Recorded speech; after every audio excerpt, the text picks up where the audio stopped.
Žemė yra unikalus ir sudėtingas kūnas, sudarytas iš daugybės cheminių elementų, kurie yra pagrindai visiems gyvybės ir geologiniams procesams.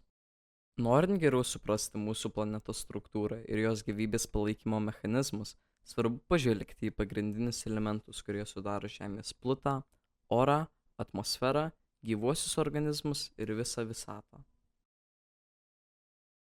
Kai kalbame apie Žemės plutos cheminę sudėtį, svarbiausi elementai yra deguonis, silicis, aliuminis, geležis, kalcis, natris, kalis ir magnis.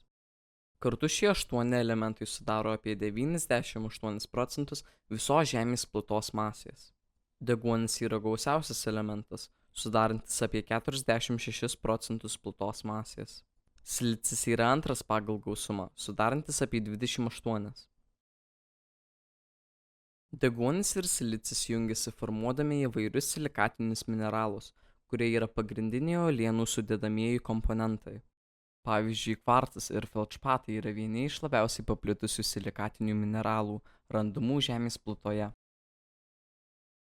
Be silikatų, Žemės plutoje taip pat yra įvairių oksidų, karbonatų, sulfidų ir kitų mineralų, kurie turi svarbią ekonominę reikšmę. Geležies oksidai, tokie kaip hematitas ir magnetitas, yra svarbus geležies rūdos šaltiniai. Boksitai yra pagrindinis aliuminio šaltinis, o kalkakmeniai ir dolomitai yra esminiai statybinių medžiagų šaltiniai. Įdomu tai, kad nors aukščiau paminėti elementai sudaro didžiąją dalį Žemės plutos, yra ir retesnių elementų, kurie taip pat atlieka svarbų vaidmenį. Pavyzdžiui, auksas, platina ir deimantai yra labai vertingi ir turi plačią taikymo sritį pramonėje, technologijose ir juvelyrikoje. Žemės plutos sudėtis taip pat turi didelę įtaką tektoninių plokščių judėjimui ir įvairiems geologiniams procesams. Magma kylanti iš mantijos sudaro naują plutą vandenynų dugne, o tektoninių plokščių susidūrimas sukuria kalnų grandinės ir žemės drebėjimus. Grynas, švarus oras – tai dujų ir įvairiausių dalelyčių mišinys. Daugiau kaip 99% oro sudaro 3 pagrindinės dujos – azotas, deguonis ir argonas. Labai nedėliais kiekiais ore yra ir kitų dujų, taip pat ir vandens garų, kurio kiekis ore priklauso nuo vietovės klimato. Prie jūros vandens garų ore bus gerokai daugiau negu dykumoje. Tarp dalelių, kurios dažnai padaro orą matomą, nuspalvina dangų ir debesis, yra mažyčių vandens lašelių. Iš jų susidaro rūkana, rūkas ir žemutiniai debesys, bei ledo kristalų, sudarančių aukštutinius debesis. Iš jūrų į orą patenka druskos kristalėlių, o iš sausumos – dulkių, kuriuose rasime smiltelių, augalų žiedadulkių ir sporų bei daugybę kitokių medžiagų. Šios dujos ir jų priemaišos augalams ir gyvūnams dažniausiai nekenksmingos.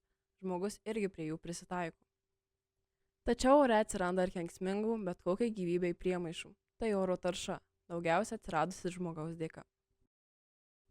Žmogiškieji taršos veiksniai.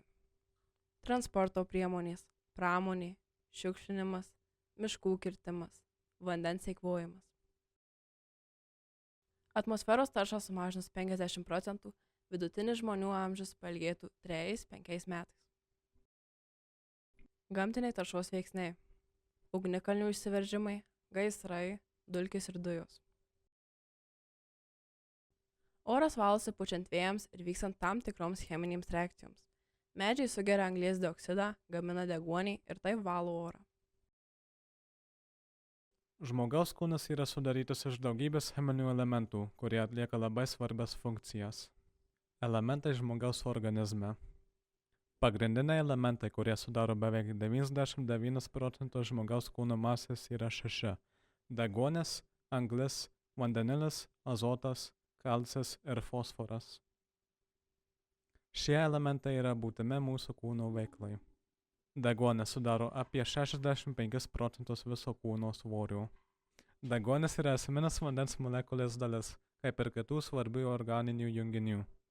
Jis yra būtinas ląstelių kvėpavimo procesui, o tai yra būdas, kur ląstelės gauna energiją iš maistinių medžiagų.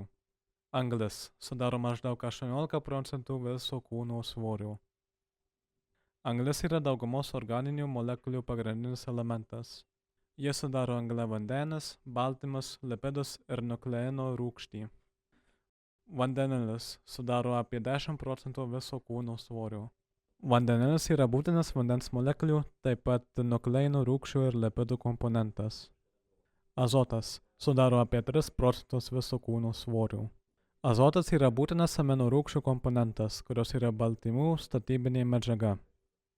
Kalcis yra svarbus elementas randamas kauluose ir dantyse ir jis taip pat vaidina svarbų vaidmenį raumenų susitraukimui ir nervų perdavimui. Geležis būtina raudonųjų kraujo kūnelių hemoglobinų gamybai. Natris svarbus skysčių balanso organizme ir užtikrinti, kad nervai ir raumenys veiktų sklandžiai. Šie elementai yra gyvybiškai svarbus tinkamam organizmo funkcionavimui. Jie atlieka lemiamą vaidmenį homeostazės palaikyme, energijos gamyboje, baltymų sintezėje ir fiziologinių procesų reguliavime. Na, o dabar pažvelkime, kokias molekulės sudaro šie elementai. Vanduo. Vanduo yra gyvybiškai svarbi molekulė sudaryta iš 2 vandenilio ir 1 deguonies atomų. Vanduo sudaro didžiąją dalį mūsų kūno masės ir yra būtinas visiems gyvybės procesams. Amino rūgštys. Baltymai yra sudaryta iš amino rūgščių, kurios sudarytos iš anglies, azoto, deguonies, vandenilio ir kito elemento R, nuo kurio priklauso tos amino rūgšties tipas. Baltymai yra svarbus struktūriniai komponentai, jie atlieka daugybę funkcijų, įskaitant fermentų, hormonų ir antikūnių gamybą. Angliavandeniai. Tai pagrindinis energijos šaltinis mūsų kūnui. Lipidai arba riebalai. Jie kaupia energiją ir dalyvauja formuojant ląstelių membranas. Nukleino rūgštys. Tai ilgos molekulių grandinės sudarančios ląstelės smegenis DNR ir RNR. Jos yra gyvybiškai svarbios genetinės informacijos saugojimui ir perdavimui. Kalcio fosfatas. Pagrindinė kaulų ir dantų mineralinė medžiaga. Hemoglobinas. Baltymas, kuris perneša deguonį kraujo ląstelėse. Atmosferos elementai. Atmosferos sudėtis ir elementų koncentracijos kinta kylant per skirtingus atmosferos sluoksnius. Pagrindiniai sluoksniai yra troposfera, stratosfera, mezosfera, termosfera ir egzosfera. Kiekviename iš šių sluoksnių vyksta skirtingi cheminiai ir fizikiniai procesai, kurie veikia oro sudėtį. Troposfera. Azotas ir deguonis sudaro didžiąją dalį oro ir jų koncentracijos beveik nekinta iki pat 12 km aukščio. Vandens garai koncentracija mažėja kylant aukštyn, daugiausiai yra prie paviršiaus, kur gali siekti iki 4%. Stratosfera. Ozonas. Jo koncentracija smarkiai padidėja tarp 15 ir 35 km aukščio, sudarant ozono sluoksnį, kuris blokuoja daug ultravioletinės spinduliuotės. Vandens garai. Koncentracija toliau mažėja. Mezosfera. Ozonas. Koncentracija mažėja kylant aukštyn virš stratosferos. Deguonis pradeda mažėti, o deguonis atomai tampa labiau paplitę dėl ultravioletinės spinduliuotės poveikio. Termosfera. Deguonis. Koncentracija smarkiai mažėja, o vienatomis deguonis tampa dar labiau paplitęs. Azotas. Koncentracija mažėja, daugiau pasirodo azoto atomų. Egzosfera. Vandenilis ir helis dominuoja šiuose aukščiuose dėl jų mažo tankio, leidžiančio jiems pabėgti į kosmosą. Ionosfera. Viršutinė termosferos ir egzosferos dalis. Šioje srityje yra didelės koncentracijos jonų ir laisvų elektronų, kurie susidaro dėl ultravioletinės ir rentgeno spinduliuotės poveikio. Ionosfera yra svarbi radio bangų sklidimui, nes jie atspindi radio bangas atgal į Žemę, leidžiant joms keliauti dideliais atstumais. Papildomi pokyčiai. Ozono sluoksnio apsauga. Ozono sluoksnis stratosferoje apsaugo gyvybę Žemėje nuo kenksmingos ultravioletiniais spinduliuotės.